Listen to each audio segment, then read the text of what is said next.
आज सुबह जैसे ही मैंने आँख खोला, मुझे अक्षरा सिंह दिखी। अब आप सोच रहे होंगे ये क्या बकवास है, लेकिन ये सच है भाई। मैंने उनका एक इंटरव्यू देखा जो शुभंकर मिश्रा जी के चैनल से अपलोड हुआ था। मेरी दिलचस्पी बढ़ गई कि अगर शुभंकर मिश्रा ने इंटरव्यू के लिए बुलाया है तो ज़रूर कुछ ना कुछ बड़ी बात होगी, कुछ बड़े खुलासे होंगे। लेकिन जैसे ही इंट्रो ख़त्म हुआ और इंटरव्यू शुरू हुआ, मैं बिल्कुल निराश हो गया, क्योंकि शुभंकर मिश्रा जी ने बताया कि इस इंटरव्यू के लिए अप्रोच अक्षरा सिंह ने किया था।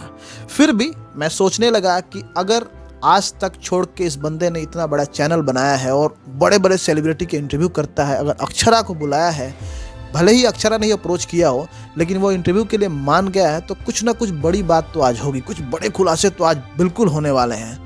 मैंने इंटरव्यू देखना शुरू कर दिया। 2 घंटे 40 मिनट, लिटरली भाई साहब 2 घंटे 40 मिनट का इंटरव्यू था ये।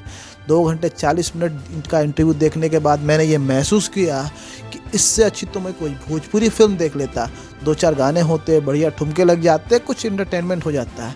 ये क्या देखा मैं तो समझ नहीं पा रहा था कि इस इंटरव्यू को देखने के बाद मैं अपने दर्शकों को क्या बताऊंगा कि मैंने क्या देखा और क्या महसूस किया, क्योंकि इस इंटरव्यू में कुछ भी नया नहीं था। वो सारी पुरानी बातें कि मुझे पवन सिंह ने कैसे हैरास किया, पवन सिंह ने मेरे साथ कितनी बदतमीजी करी, मुझे मारा, मेरे से पैर छुआया, वगैरह वगैरह।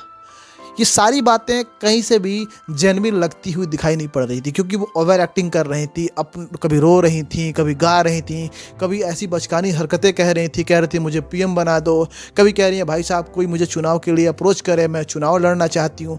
मतलब साफ नज़र आ रहा था कि वो इस इंटरव्यू के माध्यम से सिर्फ अपने आप को प्रमोट करने आई थी कि लोग उन्हें जान पाएँ, और इतने बड़े चैनल से अगर मुझे इंटरव्यू करने का मौका मिल जाएगा तो लोग मुझे जानेंगे और मुझे बुलाएंगे काम के लिए। और साथ ही मैं पवन सिंह की थोड़ी सी और बेइज्जती कर लूँगी तो शायद मेरी बातें होने लगेंगी, मेरे को चर्चा में आने का मौका मिल जाएगा, और थोड़ी बहुत इमेज पवन सिंह की मैं ख़राब कर पाऊँ तो उन्हें चुनाव लड़ने का मौका ना मिले। जो भी मानसिकता रही हो अक्षरा सिंह की, मैं क्लियर तो आपको नहीं बता सकता, लेकिन इतना ज़रूर बोलूँगा कि ये इंटरव्यू बिना वजह बिना मतलब के था। मेरा सवाल अक्षरा से नहीं है, मेरा सवाल है शुभंकर मिश्रा सर से कि ऐसा इंटरव्यू क्यों करते हो आप? इसमें क्या था आपको